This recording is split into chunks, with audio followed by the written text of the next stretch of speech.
Hello everyone. Welcome to Nand classes, class 10th, Social Science Geography, lecture 3. Guys, in our last video, lecture 2, we have discussed about uses of resources and types of resources. So now in today's video, we are going to start our next topic.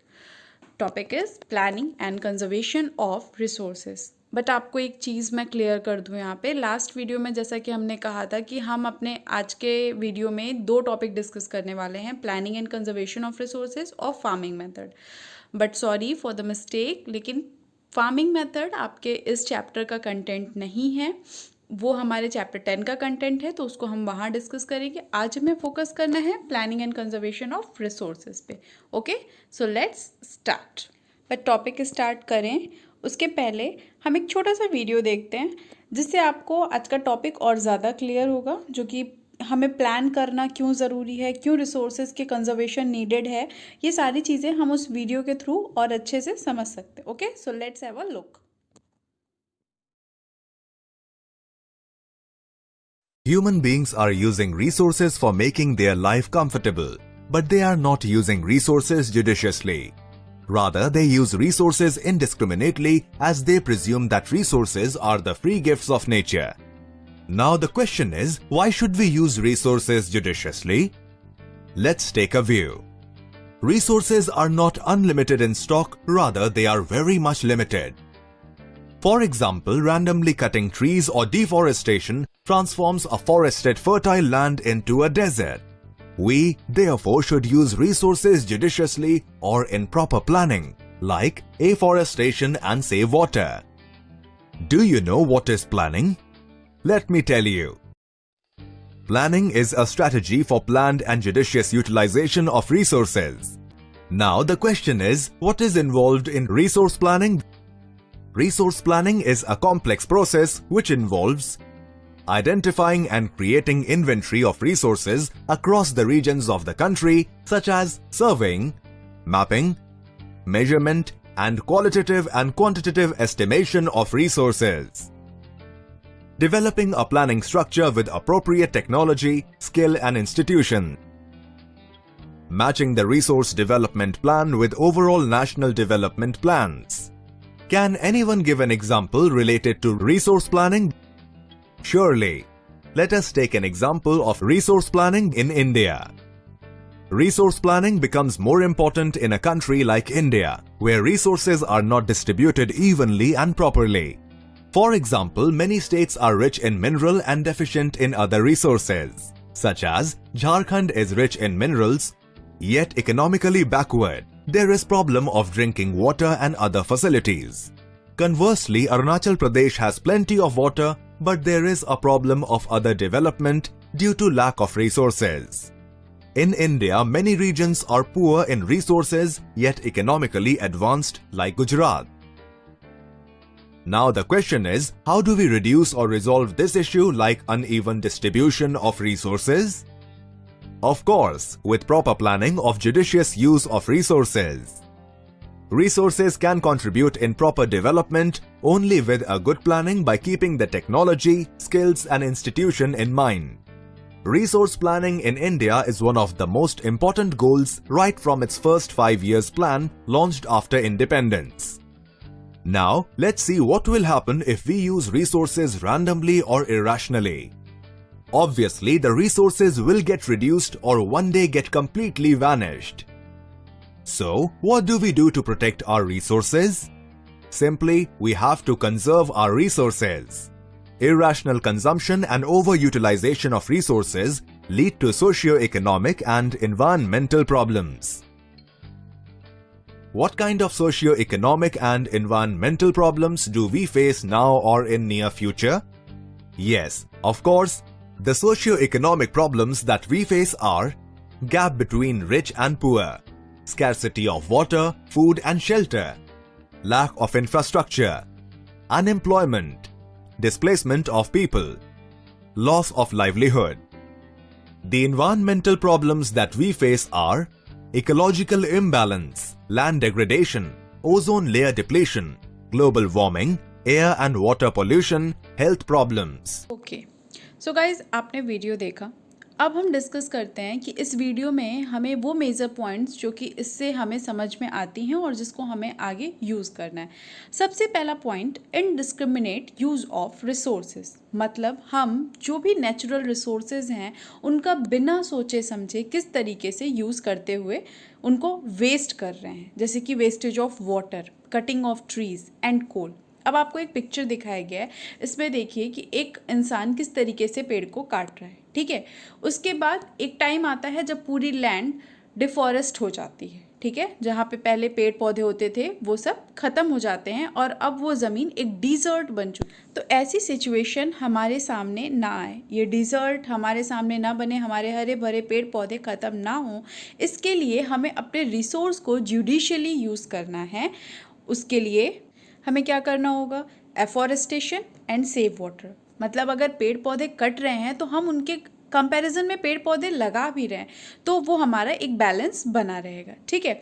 अब बात आती है planning की। What is planning? तो planning को समझने के लिए देखिए, a strategy for planned and judicious utilization of resources. So what does it mean? इसका मतलब ये होगा कि किसी भी रिसोर्स को यूज़ करने के लिए पहले हमें उसको प्लान करना है कि कौन से रिसोर्स को किस जगह पे कितना यूटिलाइज करना है। ये चीज़ पहले जब तक हम प्लान नहीं करेंगे हम रिसोर्स को ऐसे ही वेस्ट करते रहेंगे। तो ऐसा काम ना हो, इसके लिए हमें एक प्रॉपर प्लानिंग की ज़रूरत है, ठीक है। अब आता है what is involve in resource planning. अब रिसोर्स प्लानिंग में कौन कौन सी चीज़ें इन्वॉल्व होती हैं।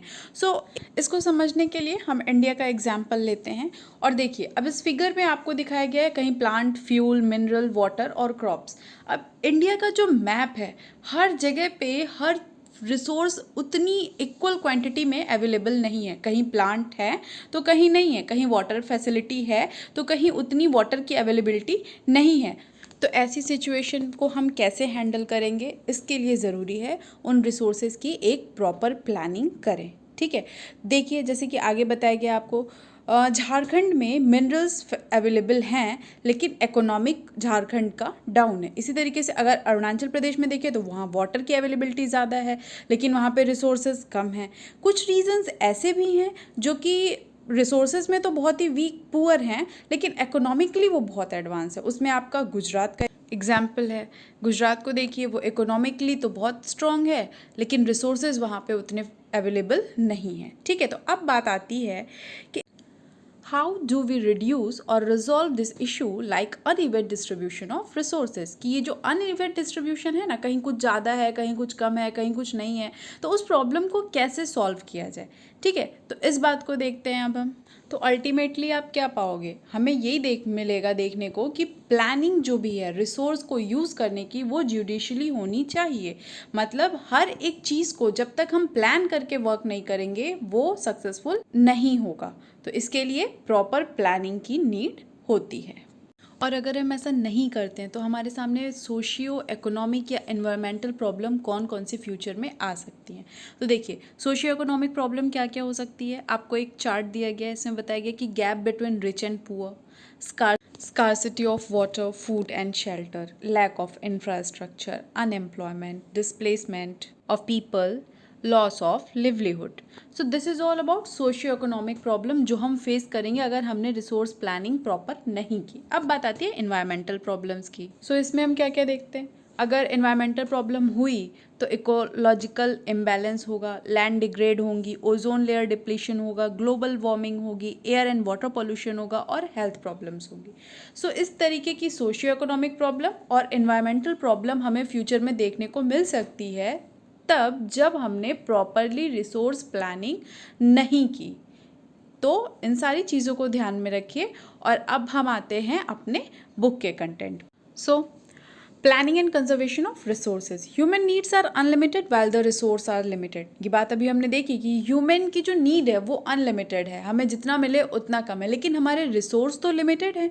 During last 100 years uses of resources has increased very much due to extraordinary development in science and technology due to population explosion. तो क्या देखने को मिल रहा है हमें कि लास्ट 100 years में जो रिसोर्स का यूज़ है वो इतना इंक्रीज़ हुआ है, उतनी हमारी रिसोर्स की कैपेसिटी नहीं है और वो अनलिमिटेड इंक्रीज़ होते जा रहा है। ठीक है, क्यों इंक्रीज़ हो रहा है? क्योंकि पॉपुलेशन एक्सप्लोजन हो रहा है, यानी कि जहाँ पर 2 लोगों को यूज़ करने की चीज़ें अवेलेबल हैं, वहाँ पर हम 4 लोगों को लेकर के आ रहे हैं उस रिसोर्स को यूज़ करने के लिए। तो इस तरीके से वो रिसोर्स जो है वो खत्म हो रहा है। Severe application will have to experience in future if a serious thought is not given to this matter. और जैसे कि हमने पहले कहा था कि अगर इन चीज़ों को हमने ध्यान नहीं दिया, अगर हमने प्रॉपर रिसोर्स प्लानिंग नहीं की, तो हमें आगे चल के फ्यूचर में बहुत बड़ी प्रॉब्लम्स को फेस करना पड़ सकता है और वो प्रॉब्लम्स भी हमने डिस्कस की हैं पहले। सो it is the duty all of us to conserve resource for the future generation. Resources should be conserved and should be used rationally. मतलब हमें रिसोर्स को कंजर्व भी करना है और यूज़ करना है तो जुडिशली करना है, रेशनली करना है, प्रॉपर प्लानिंग के साथ करना है. The word conservation is directly related to the scarcity of resources. अब क्या बताया गया यहाँ पे कि अगर हम कंजर्वेशन बोल रहे हैं तो कंजर्वेशन को हम रिलेट कर सकते हैं रिसोर्सेज की स्कार्सिटी से, यानी कि कमी से. रिसोर्स हमारे पास उतने अवेलेबल नहीं है जितना हम उसको कंज्यूम कर रहे हैं. ठीक है, तो उसके लिए हमें उसकी कंजर्वेशन ज़रूरी है. If the resources are exploited at the current rate where they are exploited haphazardly and irrationally, then it will be a dream to maintain the development and the current lifestyle. तो क्या बताया गया यहाँ पे कि जिस तरीके से हम आज रिसोर्स को एक्सप्लॉइट कर रहे हैं, यूज़ कर रहे हैं, जो आज की हमारी करंट यूज़ रेट है, अगर यही मेंटेन रही तो फिर हमें जो अभी हम जिस लाइफ स्टाइल में जी रहे हैं उसको मेंटेन करना बहुत ही मुश्किल हो जाएगा. It includes things like its rational use, its conservation and its reuses. मतलब अगर हम चाहते हैं कि आज की हमारी लाइफस्टाइल मेंटेन रहे तो हमें इस के लिए कुछ स्टेप्स लेने होंगे. हम उसका रैशनल यूज़ करें, प्रॉपर यूज़ करें, उसको कंजर्व करें और यूज़ चीज़ों को रीयूज़ करने की कोशिश करें. ठीक है, when there is a danger of existence on the life of a tree और a human life, the arrangement made for it is called its conservation. तो इसका मतलब है कि जब भी किसी पेड़ या किसी मानव जीवन पर अस्तित्व का खतरा हो, यानी उसकी एग्जिस्टेंस को लेकर के एक प्रॉब्लम, एक डेंजर क्रिएट हो रहा है, तो उस टाइम पे जो भी अरेंजमेंट हम करते हैं उसे हम बोलते हैं कंजर्वेशन. यानी कि किसी को बचाने के लिए जो अरेंजमेंट की जा रही है वो क्या होगी, उसकी कंजर्वेशन. ठीक है, so let's understand about the planning and conservation of resource in detail. First of all, gather information about the availability of utilized, unutilized and probable resource of any region or a country as a unit. Okay? तो क्या बताया गया है यहाँ पे कि सबसे पहले हमें इन्फॉर्मेशन ये कलेक्ट करनी है कि कौन कौन से रिसोर्सेज कहाँ कहाँ पर कितने अवेलेबल हैं, कितने यूटिलाइज किए गए हैं, कितने अनयूटिलाइज्ड हैं. ठीक है, the next step, the resources which are limited or non-renewable should be exploited scientifically and should be used only where there is necessary to use them.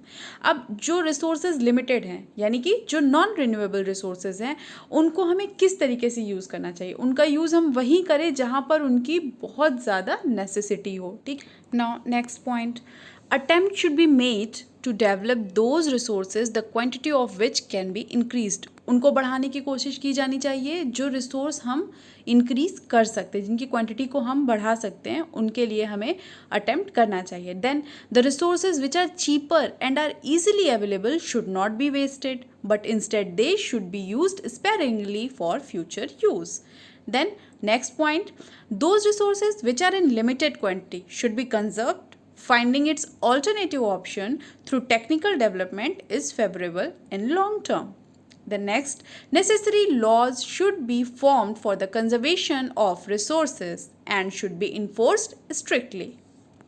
And last one, citizens should be well acquainted with all facts associated with the rational use of resources and a public awareness should be cultivated. So this is all about planning and conservation of resources.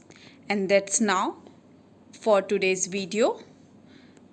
We will meet soon with the next topic, which is soil formation and types of soil in our next video. Thank you for watching.